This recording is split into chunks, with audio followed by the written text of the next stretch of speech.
my white privilege, I think, in the workplace, I think is fairly prevalent. And that really affects how I approach different organizations. So I think over the years, I've really developed the ability to get into rapport with people. If we sit back and we really take a look at how inclusive workforces are right now, well, you'll really notice that there's a lot of white men that are in leadership positions. There's very little representation from other diverse groups.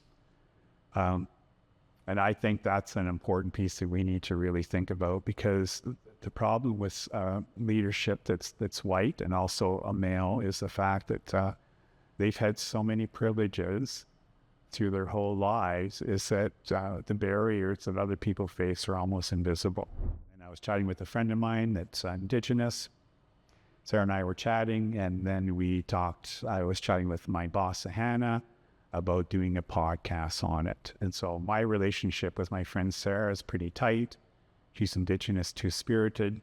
She's also very, very intelligent. And so we created a podcast, White Lives Matter Always, and it was about my actions as a white person engaging with Indigenous people. And when I went into that journey, I knew it was going to cause me a lot of angst and a lot of grief, because emotionally it was still really hard for me to comprehend all this. And there's a lot of emotions involved, and that was one of the hardest journeys that I've ever been on in my entire life, because we did a really deep dive into white privilege and what it means, but what my relationship is. And so it was difficult for me, because my whole career, my whole life has been spent advocating for people.